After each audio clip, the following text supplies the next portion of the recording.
ආයිබෝවන් මම ලක්ෂේන නායක වෘෂභ ලග්න හිමියනි මේ සැප්තැම්බර් මාසය ඔබගේ ජීවිතය තුළ කොච්චර වාසනාවන්තකම සාර්ථකත්වයක් ඇති කරනවද කියලා හොයලා බලන්න ඕන. මාසයක් කියන දින 30ක්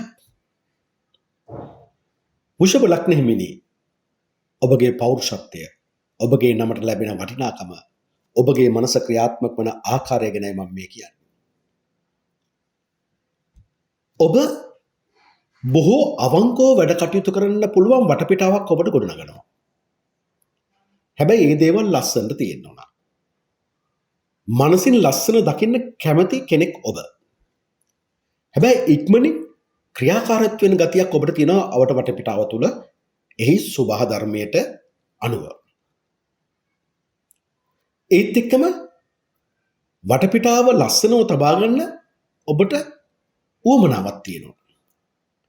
ඒ සඳහා සාමාන්‍යයෙන් ඔබ බලාපොරොත්තු වන සහයෝගයක්ද වටපිටාවෙන් ලැබෙනවා. නමුත් වෘෂභ ලග්න හිමියනි කරුමකටද කොහෙද? ඔබ අලස වෙනවා. කම්මැලි වෙනවා. වැඩ කල් දානවා. එහෙමනම් මොකද වෙන්නේ? ඔබ බලාපොරොත්තු වෙන දිනුව නොලැබී යන්න පුළුවන්. තීරණයක් ගන්න බැරුව දෙගිඩියාවෙන් ඉන්නවා. ඔබ ඔබගේ වැඩ කටයුත්ත නිමා නොකර අන් අයගේ වැඩ කටයුත්ත නිමා කරගන්න උපකාරී වෙනවා. අන් අය දිනුවටපත් වෙයි. ඔබ හිටපු තැනමයි. මේ මාසෙ තුල ඔබ බලාපොරොත්තු වෙන ඔබගේ නමට වටිනාකම පෞරුෂත්වයට ඔබ බලාපොරොත්තු වෙන පිළිගැන්ම අනිත් අයගෙන් නොලැබී යන්න පුළුවන්. ඔබ ඔබගේ වැඩ කටයුතු අමතක කර අන් අය වෙනුවෙන් කැප වෙන්න ගිහිල්ලා ඔබ සතු ධනෙ නැති කර ගන්න පුළුවන්. ඔබ ගොඩක් වෙලාවට මේ මාසය තුල හිතේ එකක් තියාගෙන ක්‍රියාවදී තව එකක් කරන කෙනෙක් බවට පත් වෙනවා. දෙක ගැලපෙන්නේ නැහැ. මේ අවාසිය ඔබට විඳින්න වෙනවා. ඒ නිසා ඔබ අප්‍රමාදීව තම දෛනික කටයුතු සැලසුම් කරගන්න ඕනේ. මුළු මාසයේ දින 30ම බෙදලා අරගෙන ඒ දින 30 ඇතුළත ඔබ කරන්න යන ඕන දේවල් ටික ලියලා ඒවට වෙලාවක් දෙන්න ඕන. මේ වෙලාවට මම මේ වැඩ කටයුතුට අනුයුක්ත වෙනවා. හැබැයි ඔබ මේ ටයිම් ටේබල් එක ගැහුවට උදේ නැගිටිනවා කියලා හිතාගෙන පහට එලාම් එක තිබ්බත් එලාම් එක පහට වදිද්දී ඔබ අත දික් කරලා එලාම් එක ඔෆ් කරලා නිදා ගන්න පුළුවන්. ඔබ හිතෙන්ට අහු වෙන්න එපා. ඔබගේ අරමුණු ඉලක්ක කරා යන්න මගේ ටාගට් එක කරා යන්න නම් දිනට තියෙන්නේ පැය 24යි. ඒ පැය 24න් නිදන්නත් පැය 8ක් විතර ගියාට පස්සේ තව පැය 18යි. කන්න මොන තව පැය දෙකක් අයින් කරමු අපි. නාන්න කරන් තව පැය අපි අයින් කරමු. ඒ පැය 14න් තව දෙකක් අඩු වුණාම පැය 12යි. පැය 12ට ඔබ රාජකාරියට පැය 8ක් අයින් කරපුවාම යන්නේන ගමන් බිමන් වලට තව පැයක් අයින් කරපුවාම ඔබට ඉතුරු වෙන පැය 2යි. එහෙනම් මම මොකද්ද කියන්නේ? වැඩ කටයුතු කල් දමා ගන්න නම් එපා. වෙලාවට වැඩ කටයුතු වල නිරත වුණොත් තමයි ඔබට මේ මාසය තුල මාසයේ අවසානයේ ඔබගේ ජයග්‍රහණය ඔබට ගණනය කරන්න පුළුවන් වෙන්නේ. ඒ නිසා කම්මැලිකමට අලසකමට ඔබගේ ශබ්දකෝෂය තුල ඔබගේ මනස තුල ඉඩක් දෙන්න එපා. නිසරම මනස උද්‍යෝගමත් කරගන්න. ජොගින් එකක යෙදෙන්න, ක්‍රීඩාවක යෙදෙන්න, අලුත් දේවල් හිතන්න. ඒවා නිතර මනසින් විමසන්න. එකපාරක් ඔලුවට ඇවිල්ලා කතාර දාන්න එපා. ඔබ කම්මැලි වෙද්දී බුදුගුණ අර්ථයත් එක්ක සිහි කරන්න. මොකද ඔබ කම්මැලි වෙනවා කියන්නේ අලස වෙනවා කියන්නේ අතීතයේ වර්තමානයේ තුල ශෝකජනක සිතුවිලි ඔබගේ මනසට ඇවිල්ලා ඔබගේ මනස කඩා දානවා. ඒතර ඔබගේ ක්‍රියාකාරීත්වයක් නැති වෙනවා. මනසින් ඔබගේ කයට විධානයක් නැති වෙනවා. ඒතර ඔබ කම්මැලි වෙනවා. එසේ නොවෙන්න ඔබ ධර්මයේ පිහිට ගන්න ඕනේ. දැන් මම මේ කතා කරන්නේ ඔබගේ ගෘහ විවාහ ජීවිතය තුළ ධනෙ හරි හම්බ කරන්න ඕන විදිය. දැන් ඔබට සල්ලි හම්බ කරගන්න ඔබට උදව් කරන වටපිටාව තමයි ඔබ ඉගෙන ගත්ත දේ, ඔබගේ බුද්ධිය, ඔබගේ නුවණ. ඒ සියලු දේවල් ලෑස්ති. නමුත් ඔබ ක්‍රියාකාරී වෙන්නේ නැහැ. පස්සේ කරනවා. තව පොඩ්ඩෙන් ඕක කරනවා. හිත කරනවා. නෑ මට ඕක කරගන්න පුළුවන් කියලා අන්තිම මොහොතේ දෙනවා. වැඩේ සාර්ථක වෙන්නේ නැහැ. අප්‍රමාදයමයි හේතු වෙන්නේ ඔබ දුප්පත් වෙන්න. ගෘහ විවාහ ජීවිතය තුලත් කනසල්ල බලෙන් දාගන්නේ. නැත්තම් ආදරයෙන් ඉන්න සුන්දරත්වයෙන් ඉන්න වටපිටාව ඔබට ඕන තරම් තියෙනවා. ඔබ ඒ ප්‍රයෝජනයකට ගන්න නැහැ. ඔබ බුද්ධියට අකීකරු වෙනවා. ඔබගේ දැනුමට අකීකරු වෙනවා. ඒ අවසාන ප්‍රතිඵලය දුප්පත් වීම. ඔබ ඔබගේ ආදායම හොයන්න ධනෙ උපයන්න නෙමෙයි උත්සාහ කරන්නේ. තව කෙනෙකුගේ ආදායම ධනෙ උපයන්න ඔබ උදව් කරනවා. එයා පොසත් වෙයි. ඔබ දුප්පත් වෙයි. ඒ නිසා අප්‍රමාදී වෙන්න ඕනේ. කතා කරන්න ඕන දේ කල් දාන්න එපා. අපොයින්ට්මන්ට් එකක් කරන් තව කෙනෙක් එක්ක කතා කරන්න ඕන නම් තමාගේ කටයුතු සම්බන්ධයෙන් ඒක එවිලාම කරගන්න. පස්සේ කරනවා තව පොඩ්ඩෙන් කරනවා. දැන් මේ දේවල් වලට සුබ නැකත් හොයන්න යන්නත් එපා. මොකද ඒව ප්‍රමාදයටපත් වෙන්න පුළුවන්. බුදුරජාණන් වහන්සේත් කියලා තියෙන්නේ තමන්ගේ හිතට දැනුණා මේ ටයිම් එක තමයි හොඳ කියලා. ක්‍රියාත්මක වෙන්න. ප්‍රතිඵල ලබන්න පුළුවන්. ගෘහ විවාහ ජීවිත තුල දෙන්න දෙමාල්ලෝ කතා නොකර ඉන්න ගතිය වැඩි වෙන්න පුළුවන්. ඒ අවාසිය ඔබටයි. මන්ද ඔබගේ මනස මුරන් වෙයි. හිතුවොත් දෙයක් හිතුවමයි. මේ දෙයමයි කරන්න කියලා හිතනවා.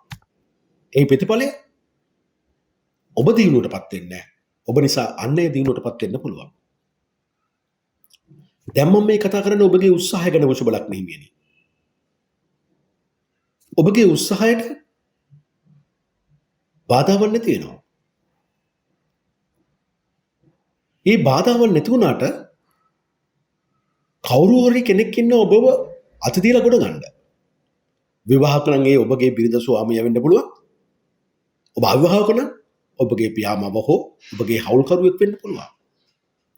ඒ නිසා උත්සාහය තුළ ප්‍රතිවිරුද්ධ මත අගය කරමින් හොඳ සිහියෙන් යුතුව වැඩ කටයුතු කරන්න ඕනි. එවිට තව කෙනෙකුගේ උදව් උපකාරයක් ලබන්න පුළුවන්. තමන්ගේ උත්සාහය තුළ ධනය කීර්තිය ලබන්න. වාහනයක් එලවද්දී හොඳ සිහියෙන් එලෙව්වේ නැතුනොත් අනතුරක් වෙන්න යන්න පුළුවන්. හැබැයි කවුරු හරි උපකාරී වෙන්න පුළුවන් අනතුර ඉස්සරහා තියෙන ප්‍රයෝසම් වෙන්න කියලා. නිසා හොඳ සිහියෙන් වැඩ කටයුතු කරන්න ඕනේ. තම උත්සාහය තුළ. ඒකම ඔබගේ ගීතු ඊටකඩන් දීපල යාන වාහන සම්බන්ධයෙන් පැහැදිලි දියුණුවක් ලබන්න පුළුවන් දෙයක්. ඔබගේ තත්ත්වය උසස් කරගන්න පුළුවන් ඔබට. ඔබගේ නිවසට බොහෝ වැදගත් පුද්ගලෝ එන්න යන්න පුළුවන් මාසයක්. ගීතු ඊටකඩන් දීපල යාන වාහන සම්බන්ධයෙන් ඔබ තිබූ බලාපොරොත්තු හොඳින්ම ඉෂ්ට සිද්ධ කරගන්න පුළුවන් මාසයක්. කය ලෑස්ති, ශරීරය ලෑස්ති, ජීවිතයට සැප ගන්න. නමුත් මනස දුර්වලයි. මනසින් විධානයක් නැතුව ශරීරය කොහොමද ක්‍රියාත්මක වෙන්නේ? ඒ නිසා මනස නිතරම යහපත් සිතුවිලි ගනිමින් ඒ ක්‍රියාත්මක කරන්න. මන්ද ඔබට මේ සිය බලාපොරොත්තු ඉෂ්ට සිද්ධ කරගන්න පුළුවන් මාසයක් බවට මේ සැප්තැම්බර් මාසය පත් කරගන්න පුළුවන් විශබලක් නෙවෙයි. උසස් අයගේ උදව් උපකාර ඔබට ලබන්න පුළුවන්. රජෙක් වගේ ගෙදර ජීවත් වෙන්න පුළුවන්, ප්‍රදේශයේ ජීවත් වෙන්න පුළුවන්. උසස් තනතුරු කරා ඔබට ඉල්ලුම් කරන්න පුළුවන් මාසයක් බවට මේ මාසය ඔබට පත් කරගන්න පුළුවන්. ඒ සදා මාගේ ආශිර්වාද මොහොපාසේ ඥාතින්ගේ ආශිර්වාදේ ඔබට පැහැදිලිව ලබන්න පුළුවන්.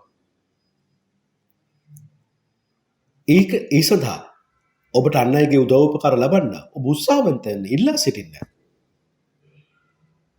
තමාගේ බාල සහෝදර සහෝදරියන්ගේ අසල් වැසියන්ගේ පියපක්ෂේ නෑන්ගේ උදව් උපකාර ලබන්න පුළුවන්. ඒ විතරක්ද? ඔබගේ දරුවන් ඔබට උදව් කරાવી. ඔබගේ බලාපොරොත්තු ඉෂ්ට සිද්ධ කරගන්න. තමාගේ ඉගෙනීම තමා දන්න දේ උදව් උපකාර කරાવી. ඔබගේ බලාපොරොත්තු ඉෂ්ට සිද්ධ කරගන්න ගේ දොර ඉඩකඩම් දීපල යාන වාහනවල දියුණුවක් ඇති කරගන්න. දැන් මම මේ කතා කරන්නේ ඔබගේ ඉගෙනීම ක්‍රීඩාව කලාව කියන වැඩ කටයුතු සම්බන්ධයෙන්. ඔබට ඉගෙන ගන්න හොඳ වටපිටාවක් ගොඩනගෙනවා. බුද්ධිමත් අය ඉන්නවා, ගුරුවරු ඉන්නවා, දෙමව්පියන්ගේ උපකාර ලැබෙනවා. හැබැයි ඔබ ඒ කිසිවක් ගණන් ගන්නේ නැහැ. ඔබ හරි කම්මැලි. ගුරුවරුන්ට අකීකරු වෙනවා. තම දැනුමට අකීකරු වෙනවා. කම්මැලි වෙනවා. ක්ලාස් කට් කරන්න පුළුවන්. එහි ප්‍රතිඵලය මොකද්ද? ඔබ බලාපොරොත්තු වෙන තත්ත්වයන් කරා ඉගෙනීමෙන් යන්න බැරි වෙනවා. දෙමව්පියනේ ඔබගේ දරුවන් ඔබට අකීකරු වෙන්න පුළුවන්. ඉගෙනීම ක්‍රීඩා කලාව සම්බන්ධයෙන්. ඔබ ඔවුන්ට අකීකරු වෙන්න යන්න එපා. ඔවුන්ට හරි මාර්ගය කියලා දෙන්න. මන්ද ඔවුන් තාම පොඩි ළමයිනේ. ඒත් එක්කම ආදරය කරන ඔබලා ආදරයන් තුළ එකිනෙකාට ඇහුම්කන් නොදෙන තත්ත්වයක් ඇති කරගන්න පුළුවන්. එනිසා තනිකම, දුක, කනස්සල්ල ආදරය තුළ වැඩි වෙන්න පුළුවන්. අනිකාව පිළි නොගන්නා තත්ත්වයක් ඇති වෙන්න පුළුවන්. ඔබලගේ ආදරය පිළිබඳ ගැටලු විසඳ ගන්න නැතුව වෙන අයගේ ගැටලු විසඳන්න යෑම ඔබ දෙදෙනා අතර තියෙන විරසක භාවය, එපා වීම තවත් වැඩි දියුණු කරන්න පුළුවන්. එනිසා එකිනෙකා අතර එකිනෙකාට ගෞරවය බලාපොරොත්තු නොවි. ඔබට පුළුවන් නම් යහපත් මිතුරන් ලෙස ඔබට කාලය ගෙවන්න. එය ඔබට ප්‍රයෝජනවත් වෙනවා. ඔබගේ ආදරය රැකගන්න. ඒ කියන්නේ මෝඩ විදියට වැඩ කටයුතු කරන මාසයක් වෘෂභ ලග්නෙ ඔබ. ඒ නිසා ඔබ නිතර ඔබගේ පාඩම් වැඩ කටයුතු සම්බන්ධයෙන් කාලසටහනකට අනුව වැඩ නොකළොත් ඔබ අමාරුයි. එසේපත් නොවෙන්න නම් ඔබගේ කලන මිතුරා බවට ඔබගේ පත පොතපත් කරගන්න. තවත් පාඩම් කරන කලන මිතුරම්ම ඔබ ආශ්‍රය කරන්න. දැන් මම මේ කතා කරන්නේ ඔබට මේ සැප්තැම්බර් මාසය තුල ඔබට බාධකයක් ගැටලුවක් ආ විට ඔබට ඒ බාධකයේ ගැටලුව විසඳ ගන්න හැකියාවක් තියෙනවද කියලා. විශේෂයෙන්ම ඔබ මේ මාසය තුල හරි ඉක්මනින් ඔබගේ මනස පාපයට බර කරනවා. වැරදි දෙයට යොමු කරනවා. කෙනෙක්ව දැඩි ලෙස ඔබ විවේචනය කරන්න පෙළඹෙන්න පුළුවන්. ඔබේ හරි වැරද්ද ඔබ දන්නේ නැහැ. ඒ නිසා ඔබට මේ මාසය තුල එන ගැටලු ප්‍රශ්න සම්බන්ධයෙන් ක්ෂණික විසඳුම් හොයන්න යන්න එපා. ඒ අසාර්ථක කරන්න පුළුවන්. කාලීට ඉඩ දෙමින් බුද්ධිය ප්‍රයෝජනයට ගමින් ඔබගේ මනස ප්‍රයෝජනයට ගනිමින් මිත්‍රත්වයෙන් යුතුව ඔබේ ගැටලුත් එක්ක එකතු වෙලා විසඳ ගන්න ඕනේ. අද විශේෂයෙන් ඔබගේ ශරීර සෞඛ්‍ය ගැන කතා කරද්දී සමහරට ඔබ මේ මාසය තුල ඔබට ඇතුළේ ලෙඩ රෝග තත්ත්ව ඔබගේ ડોක්ටර්ස්ලාට දොස්තරවරුන්ට නිගමනය කරන්න බැරි වෙන්න පුළුවන්. එහෙම වුණොත් සමහරට පළවෙනි ડોක්ටර් අල්ලන්නෙත් නැහැ, දෙවෙනි ડોක්ටර් අල්ලන්නෙත් නැහැ. හැබැයි තුන්වෙනි එක්කෙනා අල්ලන්න පුළුවන්. ඇයි ඔබට එහෙම වෙන්නේ? පළවෙනි එක්කෙනාට අවු වෙන්නේ නැතුව ගියාම මෙතන ගැටලුවක් නැහැ කියද්දි ඔබ එතනින් ඒක ඉවර කරන්න පුළුවන්. නමුත් රෝග තත්ත්වය අමාරුනකම් ඔබ නොදැන සිටින්න පුළුවන්. එහෙනම් ශරීර සෞඛ්‍ය ගැන ඔබ සැලකිලිමත් වෙන්න ඕන මේ මාසය තුල. කන බොන දේවල් ගැන පරිස්සම් වෙන්න ඕනේ.